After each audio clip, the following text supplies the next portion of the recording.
All right, well, good evening, Team Grace. How's everybody doing? Wonderful, wonderful. I'm very glad you're here, and I'm sorry I had to miss last week. Adults, did you enjoy the video? I tried to make it as interactive as possible, huh? So wonderful, good stuff. Well, let's begin with the prayer, and then we'll dive in. In the name of the Father, the Son, and the Holy Spirit. Amen. Heavenly Father, we thank you for the opportunity to come together, to assemble in your name. We ask that you pour your blessings into our minds and hearts. Help us to receive the instruction you desire to give us and to generously do all that you ask of us through Christ our Lord. Amen. In the name of the Father, the Son, and the Holy Spirit. So good. So let me ask you, Team Grace, that back wall to our altar actually has a name. And let me ask you, what is the name of that back wall? Wow, look at you, the reredos. Exactly. Leave it to Latin to give us some very interesting names, huh?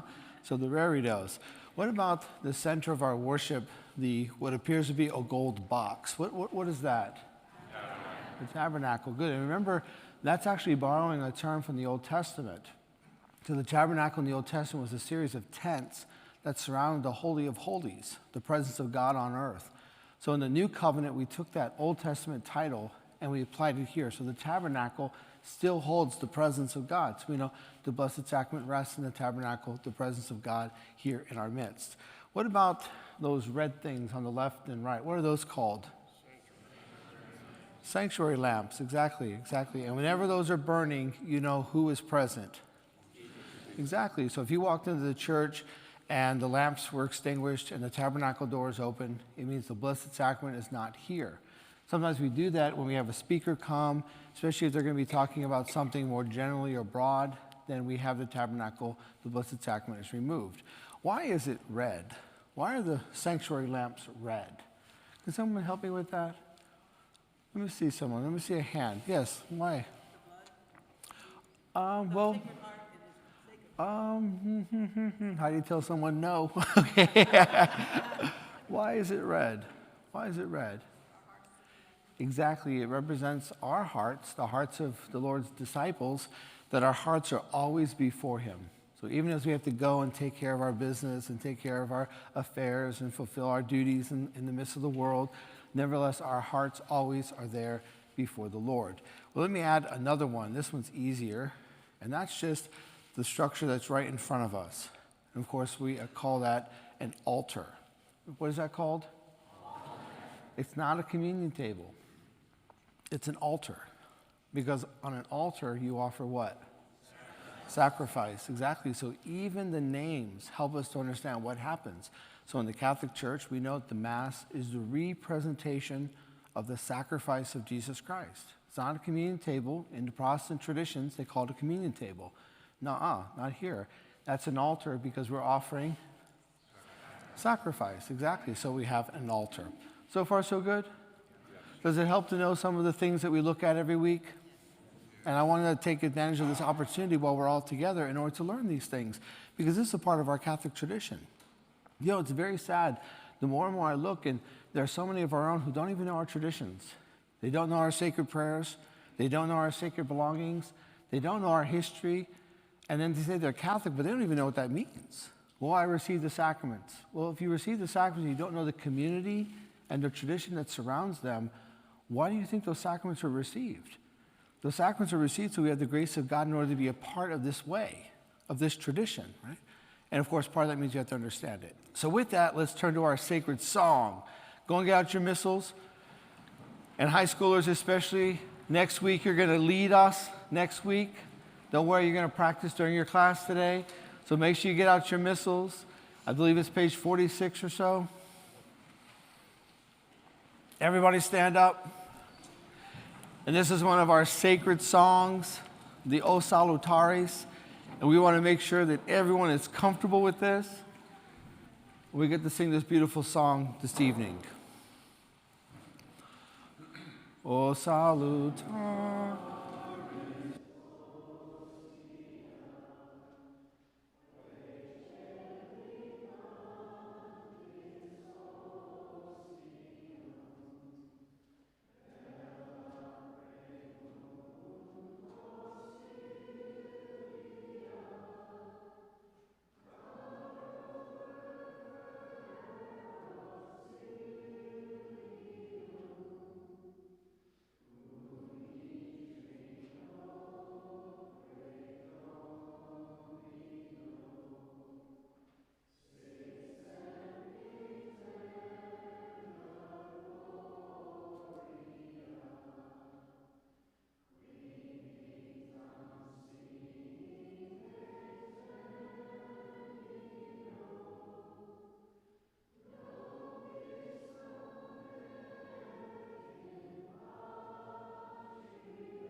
Oh my goodness, please have a seat. Wow, beautiful, beautiful.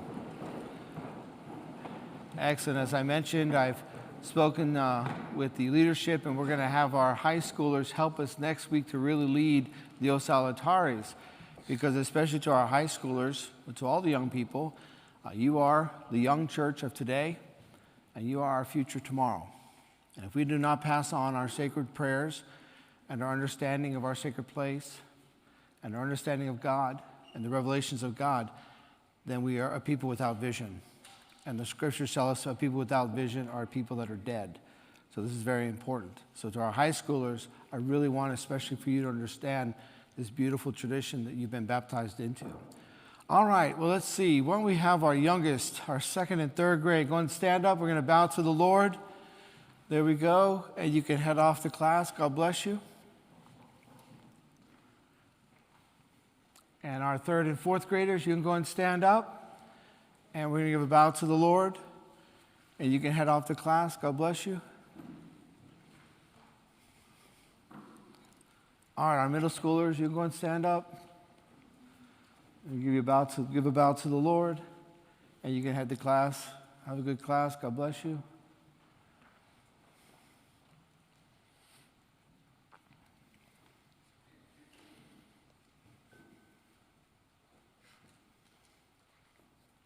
All right, and our high schoolers, you want to stand up?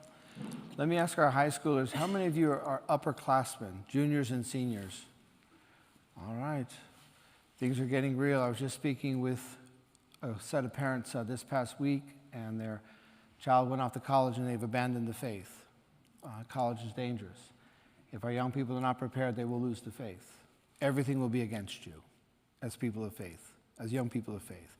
That's why I'm so grateful that you're here and your parents are supporting you, that we prepare you as best as possible so that you can go in college, learn great things, but also allow your faith to be a part of that knowledge, right? So, all right, let's go and bow to the Lord. You can head to class. All right, God bless you. All right, as our young people leave, it leaves the rest of us, huh? So let me ask you, the adult church, how many books are in the total Bible? Look at you. How many, if you had to say percentage-wise, of Catholics do you think would be able to answer that question? Let's be optimistic and say 10%. How about that, right? But that's okay, because we know, so our task is now to go and help our fellow believers, right?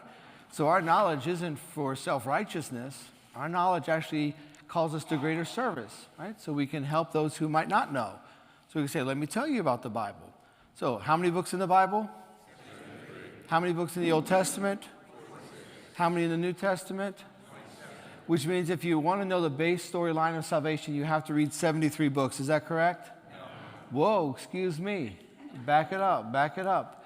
Exactly. We know that if you just want to know the story of salvation, and this is good news you can share, we actually know we only have to read the narrative books. And how many narrative books are there? Exactly. In Team Grace, that's what we're using as the background for our entire Bible study. That's why we've been spending all this time in Genesis. I said from the very beginning, I'm in no hurry. So if we end up having a whole Bible study on 3 verses or 5 verses, so be it. We're going to take each part of the narrative books and just walk through it. So after Genesis, we know we're going to move to Exodus. After Exodus, we move to Numbers. Numbers, we skip a little bit. Then we know we're in the book of Joshua. Then Judges. Then 1st and 2nd Samuel, 1st and 2nd Kings, Ezra, Nehemiah, 1st Maccabees, and then we know we move into the Gospel of Luke.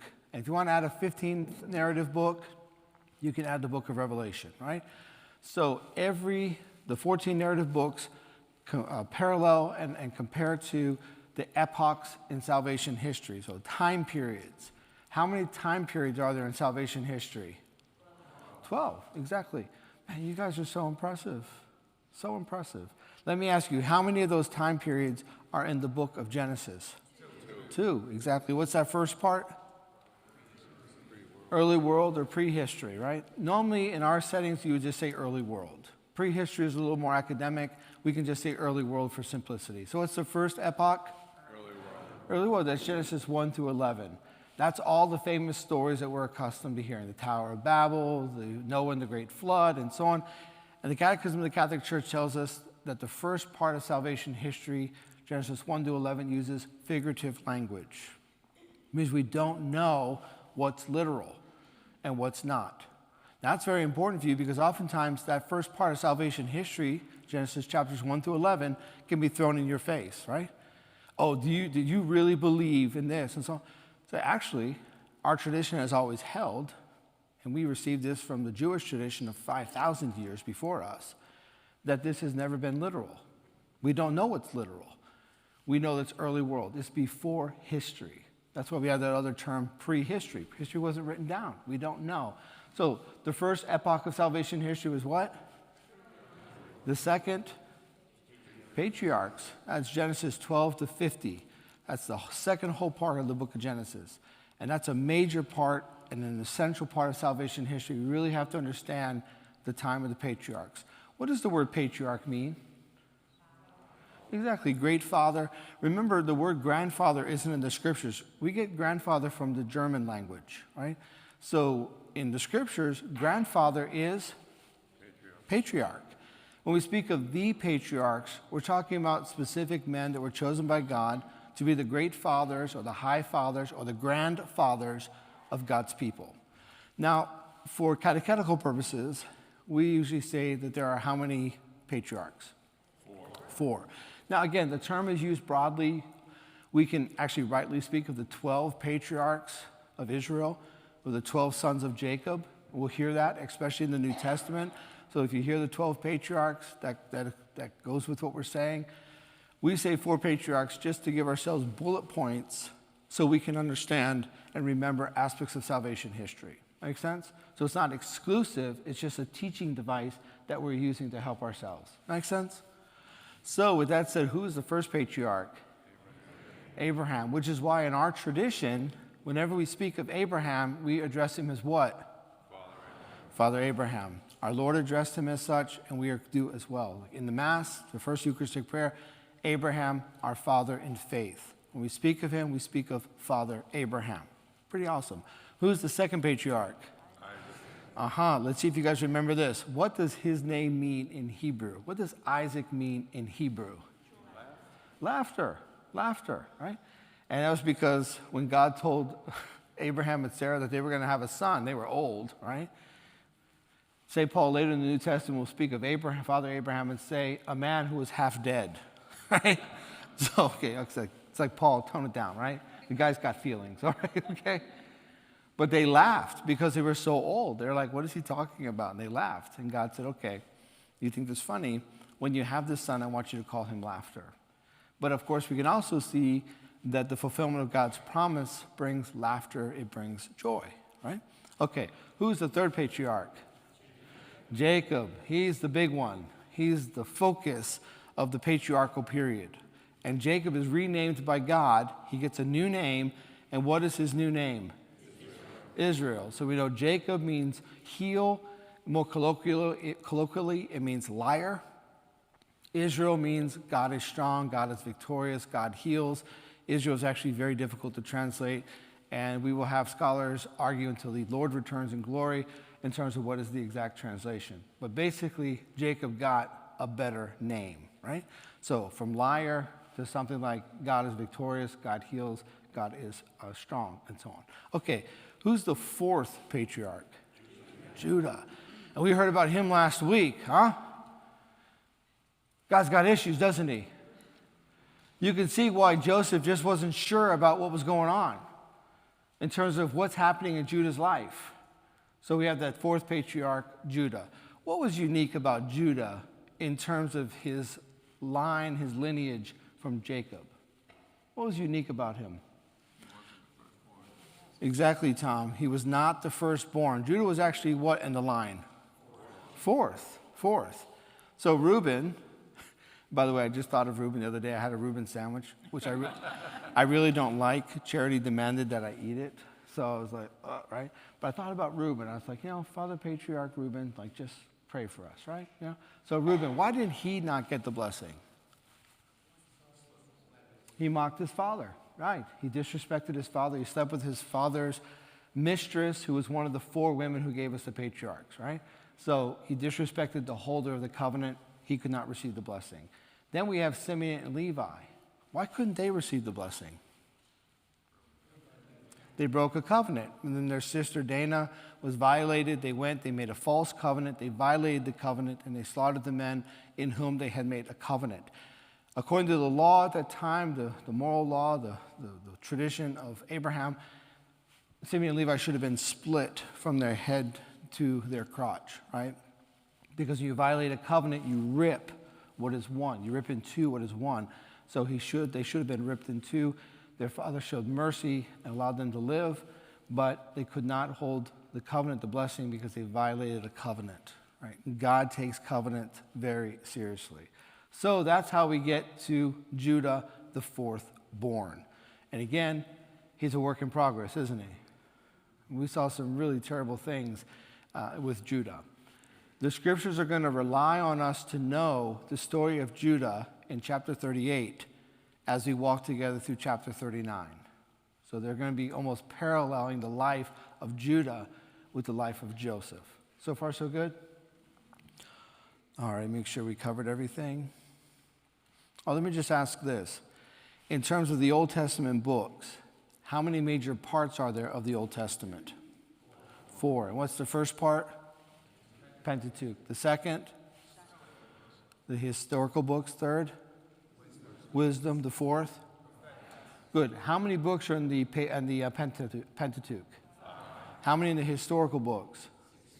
How many in the wisdom literature? How many in the prophetic books? Bravo. Look at you, Team Grace. How many oral traditions from Moses did we rely upon in order to write the Old Testament? 4, exactly. All right, good. We've done enough review. Let me just give a few quick announcements before we dive into the scriptures. First, in the narthex, there are copies of my recent book entitled A Journey to Mount Carmel. There's a charge for the books. We usually don't charge for books, but when they're my personal books, we never use parish funds. So if you're interested, it's a 9-day preparation for investiture in the brown scapular. So it talks about Our Lady, what it means to be a disciple, what it means to fight sin, and so on like that. So if it can help you, I encourage you, please take a look. Also, this coming Saturday at 8:30, we have our prayer outreach at the abortion facility. So I'm going to ask you, please consider coming in to pray. Sometimes parents will ask, well, what age is appropriate to bring my children? Well, I leave that to your discernment, right? But I do know that we have all ages of children there. And of course, you know your child, you know their temperament, you know what they can do. But it is important as Christians that we are on the streets protesting peacefully the unjust law of abortion and offering up that protest by prayer, right? So you're completely safe. There are multiple police officers present. We are on one side. You can stay on my side if you want. We have a few on the other side if some prefer to pray there. But I do encourage you, please consider joining your parish family. We have a free bus. So if you don't want to drive down there, if you and your family want to take the bus, you can stop in the front office tonight or drop us an email and give us a call. But I do hope that you join us for prayer, this important prayer, literally on the streets of our city. October 29th, we have Father Longenecker coming. That's a Saturday morning from 10 a.m. to 1 p.m. It's free, no registration is required. And Father's going to talk about prayer, healing, and Our Lady's Rosary. So he wrote a great book on how the Rosary can help in the healing process, whatever it might be, right? Whatever we're healing from, all that we're healing from, and as a society, we're still healing from the pandemic. So if that can help you, it's going to be Saturday the 29th from 10 a.m. to 1 p.m. So everyone's welcome. And then a fun event I want to highlight. Remember that Ferris wheel I told you about? It's coming, folks. It's coming. So November 6th, Sunday, November 6th, we have the Ferris wheel coming, the merry-go-round. And we said, you know what? We can't just have 2 rides out in the parking lot. So we're adding a whole bunch of other stuff. We've got some hot dogs, and we've got funnel cakes, and we've got face painters, and we're just calling it the All Saints Festival. How about that, right?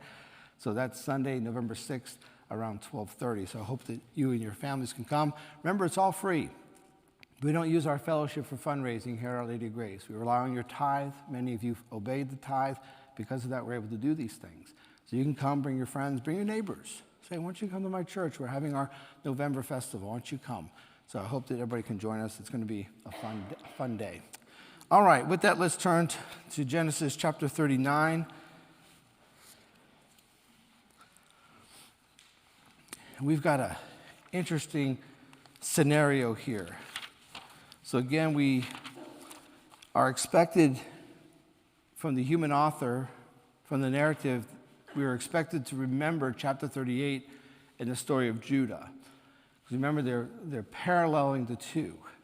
So it's very important for us to understand that. Remember, chapter 38 spans 20 years. So in 38, we got almost the encapsulation of Judah and his life.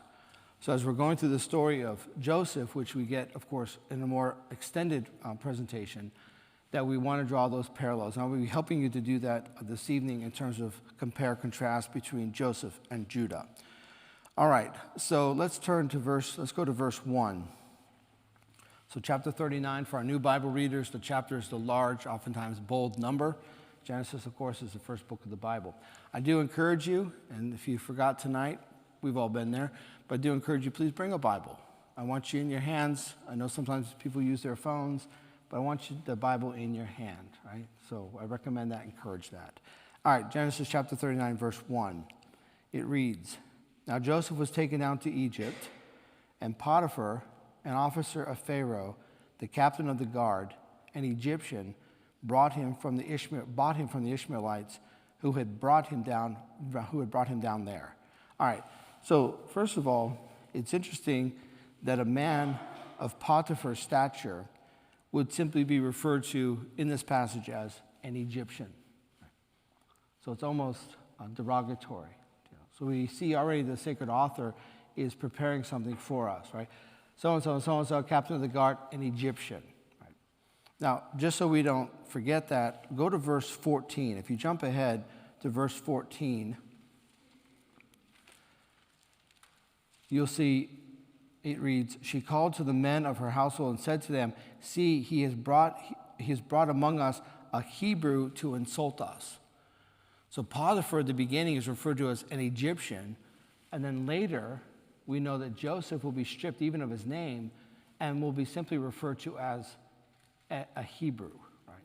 Okay, so we see a kind of back and forth here that's going to play itself out. Potiphar, of course, is the chief officer of Pharaoh's elite guard unit. So this is like the Secret Service.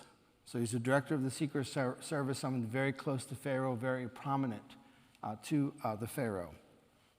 His name in Egypt, excuse me, his name refers to the Egyptian god Re. So Potiphar in the Egyptian references Re, and it means one whom Re gave me.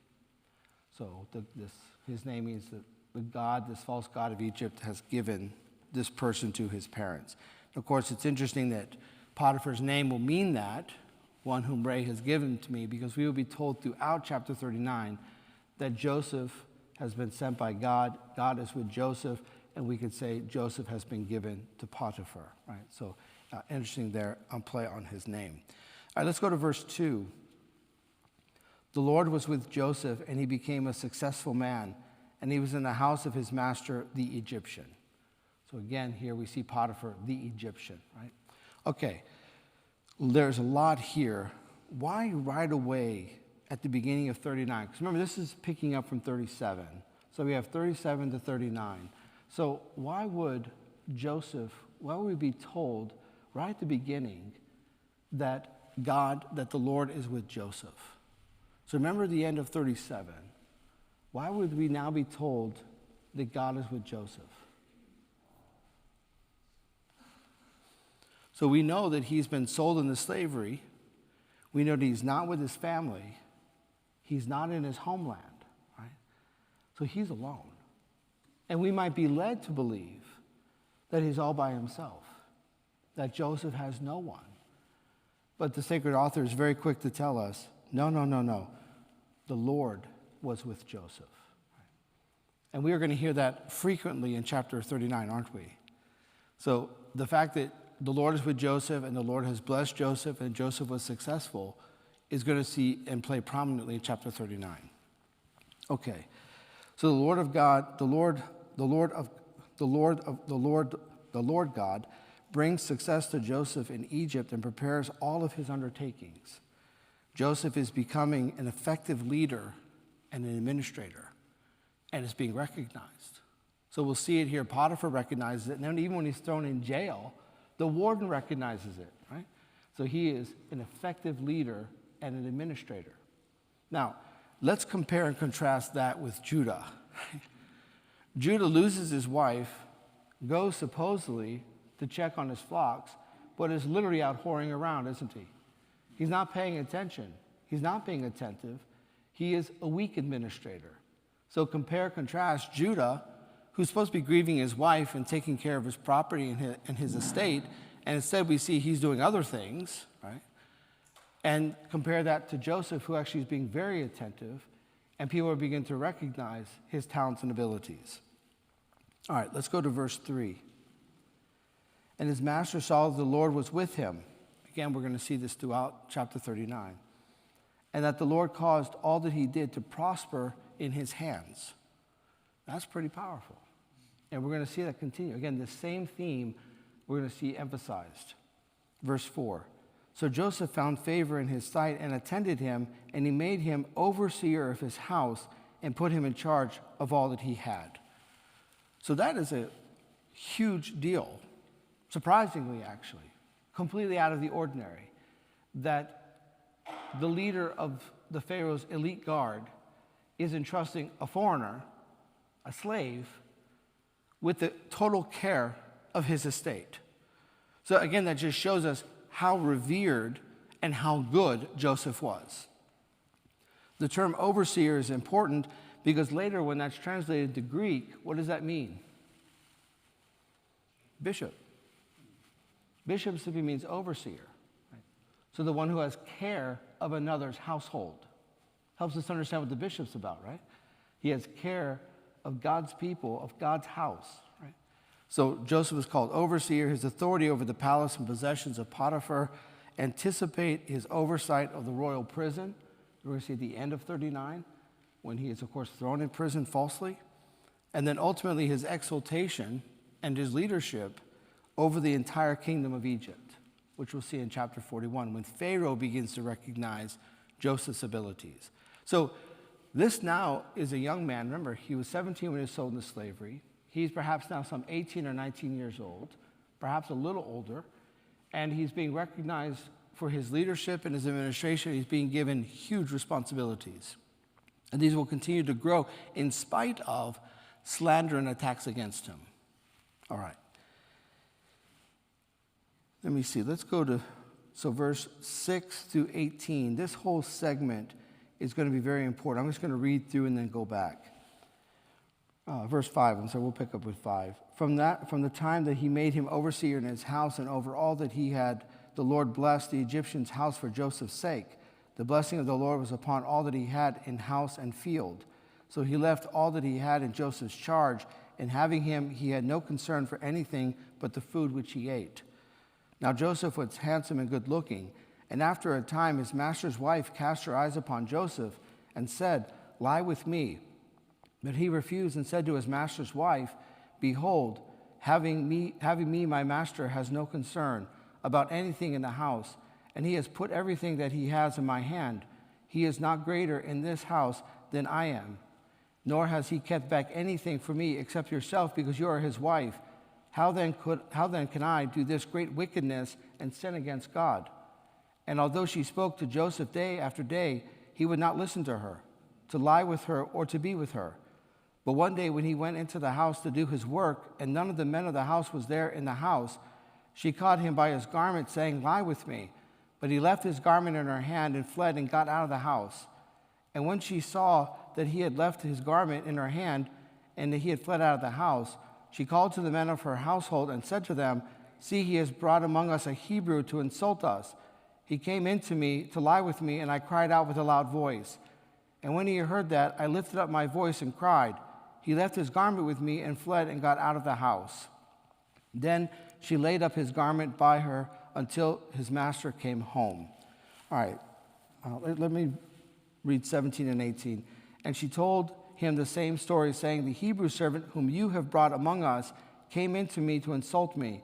But as soon as I lifted up my voice and cried, he left his garment with me and fled out of the house."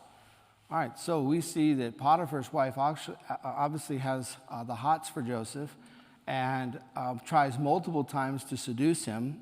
He avoids her, saying no, and then avoids her altogether, tries not to be around her. Right?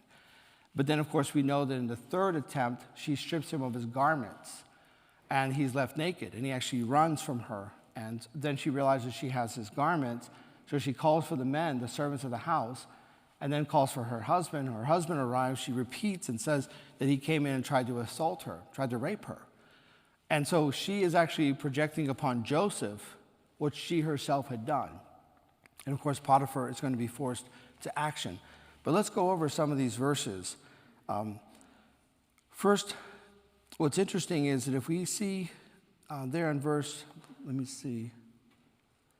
6, we're told about Potiphar. He left all that he had in Joseph's charge, and having him, he had no concern for anything but the food which he ate. So Potiphar doesn't care about anything. He doesn't care about the administration of his house. We can deduce that he obviously does not care about intimacy with his wife, which is why perhaps she's trying to hit on this younger man. But Potiphar is just worried about eating.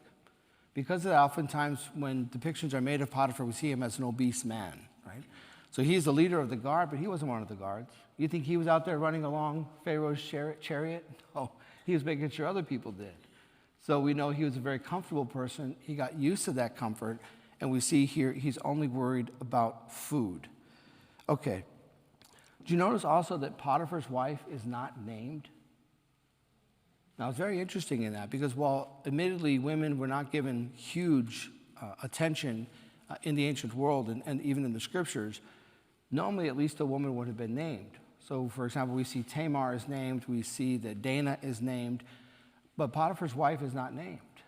And not only is she not named, but she's given the regular designation of Potiphar's wife. So again, emphasizing the assault and the offense that she was giving. She was someone else's wife, and she conducted herself in this manner, right? So in the narrative itself, we see that there's an instruction by what is said, but what is not said. We don't have her name, and she is designated as Potiphar's wife. Okay, also, very interestingly, Potiphar's wife is the only woman of consequence that we see in the entire story of Joseph. So we don't hear about the romantic story of an Isaac and a Rebekah. We don't hear about the multiple encounters of a Jacob with 2 wives and 2 mistresses. We see none of that. In fact, this is the only encounter we see of any consequence between Joseph and a woman. So obviously his attention is on governance and on something else. And the sacred author doesn't feel compelled to tell us much. We know eventually he marries, he has children. There's a tribe, so Ephraim in the north, later in salvation history, is the tribe of Joseph. But we don't hear much at all about Joseph in terms of his interaction with women, except this encounter, a rather tragic encounter with Potiphar's wife. So let's look at the description of Joseph. This is interesting. Also there in verse 6. Let me see. No, the end of verse 6 there. So we normally, if you have a verse like that and you go to the bottom of the verse, you refer to it as the number and then B. So A or B, right? So this would be 39:6B, right? Okay. Now Joseph was handsome and good looking.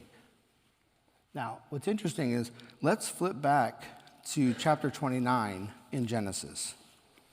Let's go to 29, where we're going to hear about his mother. So, the beloved Rachel. So, chapter 29, verse 17.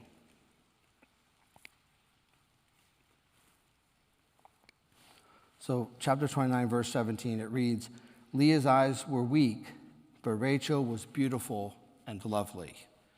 Now, it's great that the English translators wanted to defer to her femininity. Great. But that expression there, 29, verse 17, and 39:6b, in Hebrew is the exact same. Right? So we see in 29, the English authors are giving us a summary or translation based on a feminine physique. Here we see a masculine one being given. Now Joseph was handsome and good looking. But for our purposes, the sacred author wants us to know, by using the same expression for mother and son, that Joseph is the son of Rachel. So he has her looks, he has her charm, so he is definitely his mother's son. And remember, that's going to be important because who was the favored wife of Jacob? Rachel, exactly. So very much the author here is trying to show us the connection between that line of Jacob and specifically the connection of Joseph with his mother, Rachel. All right. Let me see. So let me summarize. Joseph resists the advances of Potiphar's wife using chastity and wise thinking. Aware of his own weaknesses, he refuses to reason with his passions, and he avoids the near occasions of sin by refusing to work in the presence of his temptress. Fleeing the palace naked, Joseph runs away with his purity even as he leaves his robe and his honored position behind. So again, Joseph is willing to lose everything. The authority that has been given to him, the comfort, the relative ease, even the nice clothing. He's willing to abandon it all in order to remain faithful, to be chaste, and to not offend God. Now, it's interesting in the passage, while the offense is obviously adultery, so to sleep with another man's wife, but also the offense would have been the violation of trust. Do you notice that Joseph kept appealing and saying that Potiphar had trusted him and put into his hand the care of his house, which would have included his wife? So while, yes, it would have been the sexual sin, even more prominently, because we've seen how fluid they could be with their sexual mores at this point in salvation history, more prominently would have been the violation of trust. That if Joseph had slept with Potiphar's wife, he would have broken the trust that his master, Potiphar, had given to him. So we want to emphasize that aspect as well. What should strike you as well, if we do the compare-contrast, is what Joseph is trying to avoid, Judah readily pursued, didn't he? Judah was out there looking, right?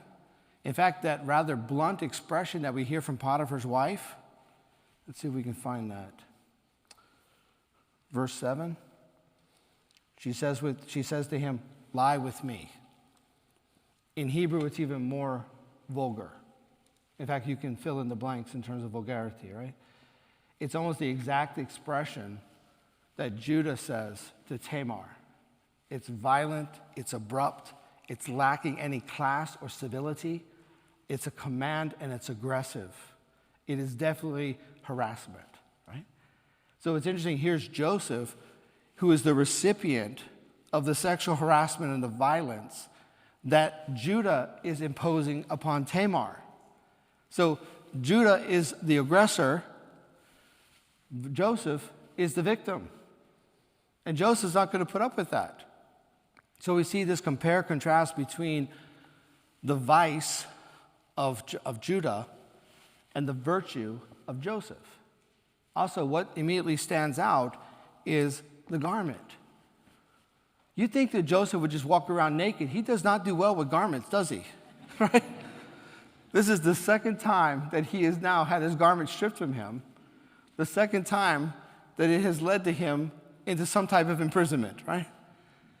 So while, yes, the garment here can parallel that coat of many colors, there's also another deeper symbolism. How was Tamar spared? Remember when Judah heard that Tamar, his daughter-in-law, who was at her father's house, was with child? He said, "Take her out and burn her." That is the most severe offense that could be given under the law of the covenant, right?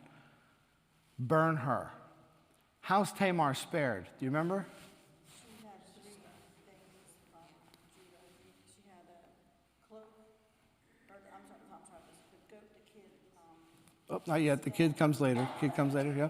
So she basically had his ring, his staff, and his sash, right? So we could say a garment and aspects of his clothing, right? And Tamar said, tell my father-in-law that the man who owned these things, this is the man by whom I have become pregnant. And then what did Judah say? Yeah, don't burn her. You know what I mean? It's okay. It's all right, right? And of course, he's being so humble. He says, yeah, I haven't really done well by her. I should have married her to my youngest son because he's of age now. Like, really, Judah? That's your takeaway?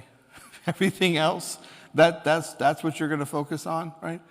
So we see Judah in this context. Tamar is spared by a garment.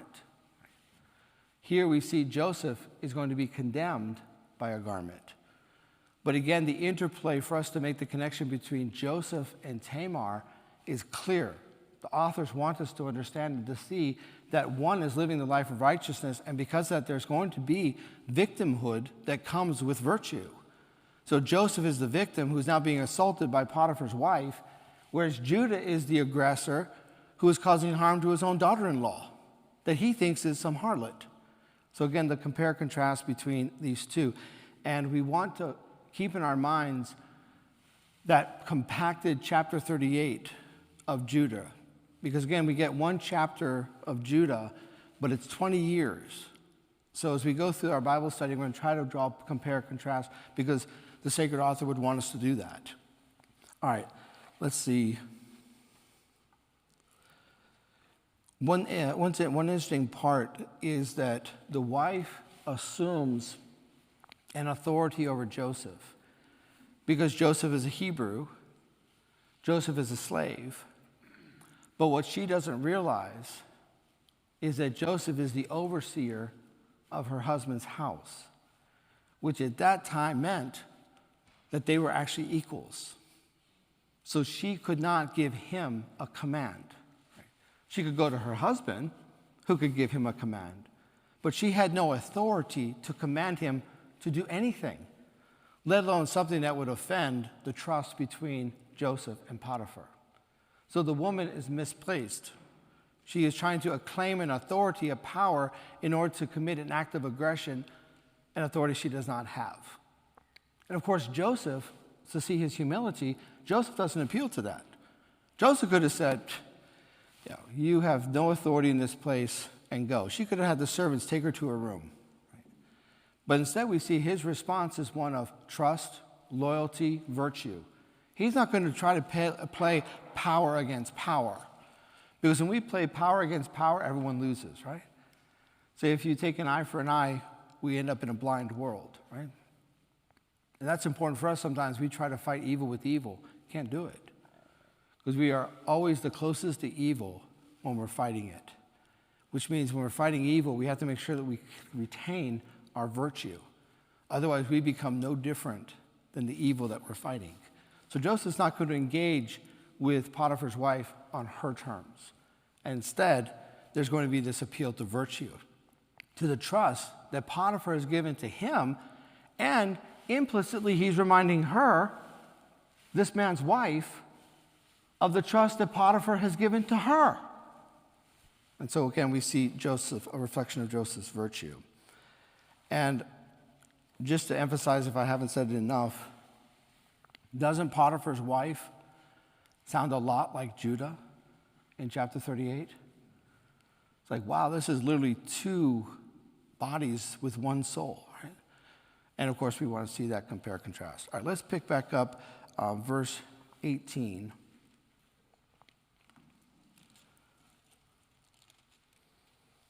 But as soon as I lifted up my voice and cried, he left his garment with me and fled out of the house. And then verse 19, when his master heard the words which his wife spoke to him, this is the way your servant treated me. His anger was kindled, and Joseph's master took him and put him into the prison, the place where the king's prisoners were confined, and he was there in prison. Okay, so first, you notice her language, and watch this, because you start studying the scriptures and you know the spiritual life, you start to see how evil works. So what happens immediately is she imposes upon him what she herself has done. Evil always does that. So the victim is told, or it's said that the victim is the one who's done what the actual aggressor himself or herself has done, right? So the evil is imposed upon the other, the innocent. So recognize that. And then immediately there's an attempt by evil to rally the force, the rest of the community or the rest of the household against the innocent person.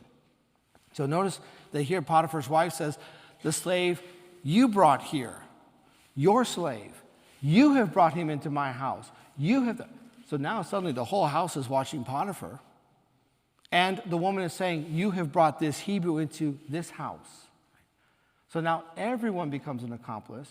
Everyone suddenly now is saying, yeah, wait a minute, why did our master Potiphar bring this foreigner, this Hebrew, into our house? So it's an attempt by evil to rally the rest of those present against the innocent. And of course, we will see this later in salvation history in our Lord's Passion. In your own life, you can begin to see it. When someone tells you that someone else has done something evil, one of our saints there, St. Josemaria Escrivá, he would always say, prudence listens to both sides before judgment is given. So when you are told that someone has done something evil or said something evil, go to that person and ask. Because it might be that the one who told you that someone else has done something evil, they are actually confessing to you the evil they themselves have done. So you see how prudence can help us?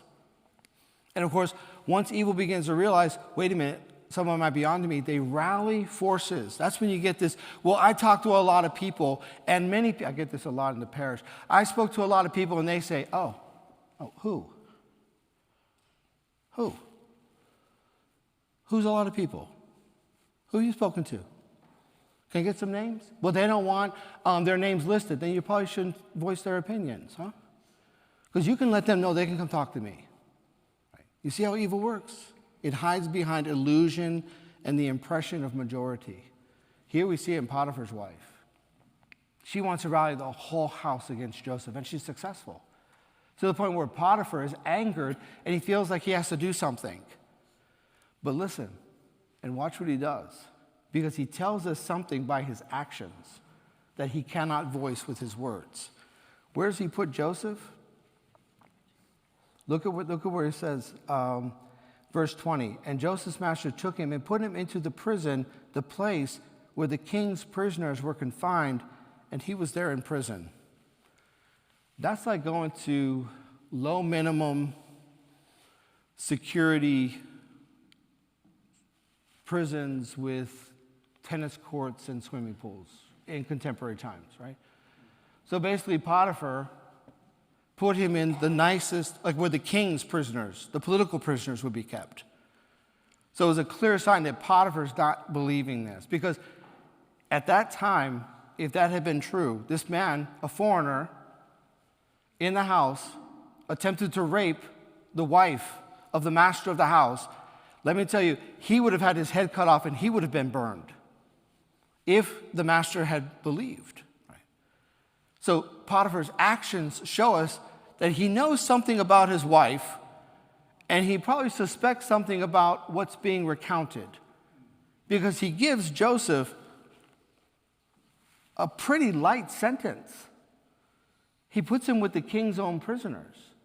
And again, within cultural context, that would have been a mild punishment, considering the allegations that had been brought against him.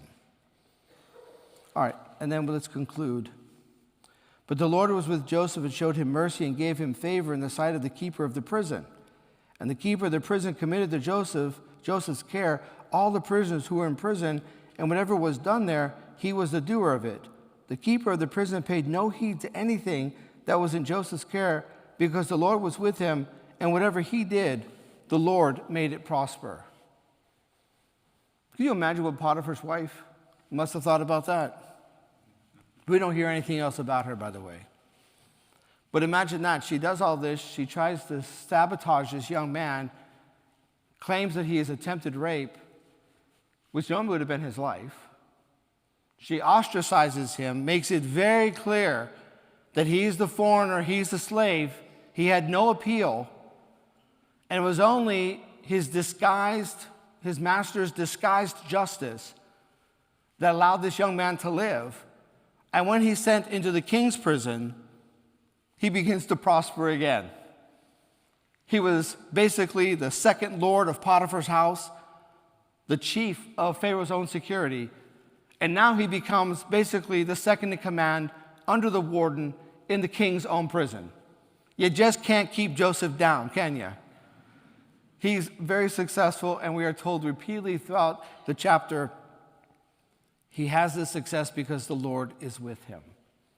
Now, I just want to speak about a very important aspect of Old Testament theology called the suppliant. So a suppliant, obviously, is one who offers supplication, but the suppliant is a very specific term. It means someone who has no appeal, no defender, no advocate. And the person who is a suppliant has a particular attention from God.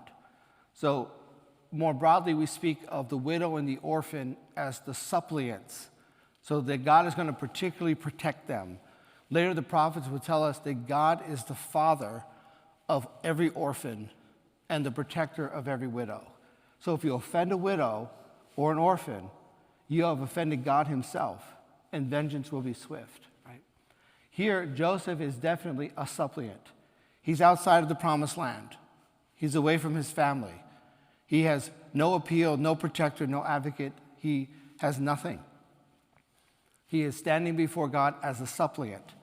And here we see in this chapter, God will protect the one who turns to him. God will protect the suppliant. Now, that doesn't mean that Joseph had an easy life, did it? We could look and say, well, God was really protecting him. Couldn't he have avoided that whole allegation thing? Couldn't he have just kind of maybe avoided the whole prison thing? So when we say that God protects the suppliant, it doesn't mean that life's going to be easy or there's going to be no struggle or difficulty.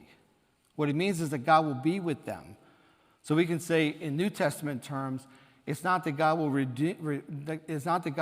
remove the struggles, but that God will redeem the struggles because he will be carrying them with us.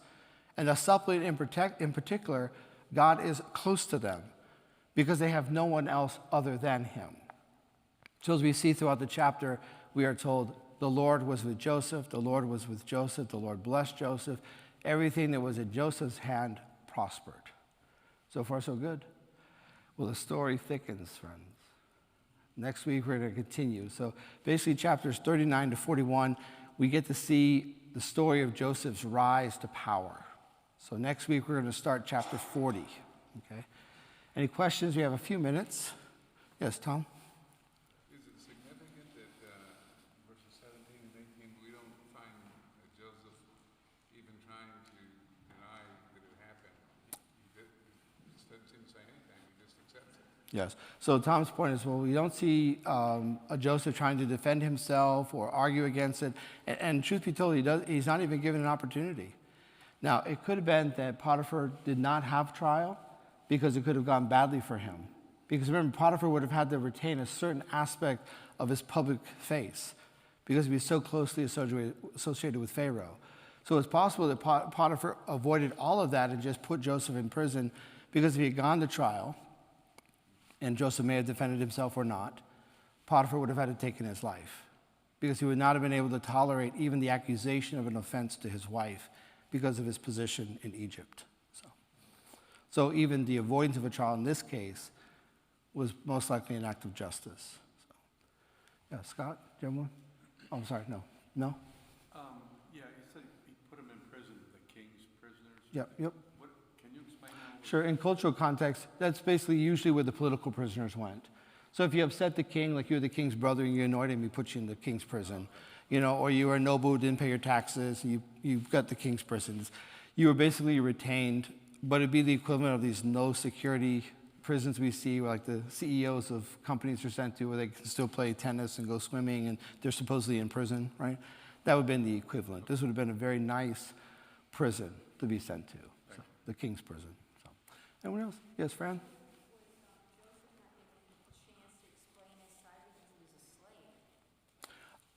Most likely, if there had been a trial, he would have been allowed to speak. So, but I think Potiphar probably just avoided it because his honor would have been provoked. Mm-hmm. Good. Yes, Stefan.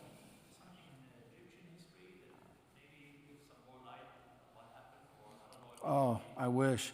Stefan asks, he says, the Egyptian history, isn't there something that maybe records this? And I wish. We actually have very few accounts of the Hebrews in Egypt. There are accounts that they were there, so we see that in Egyptian history, but we don't have specifics because from Egypt's stand, these were just a slave people. In fact, the only reference we really have is when they first arrive, and they are then relatively under Joseph in control. It lasts about 30 years, and then they are enslaved. And so we really don't see anything about the Hebrews because it would have been beneath the Egyptians to record any history of them. So. Mm-hmm.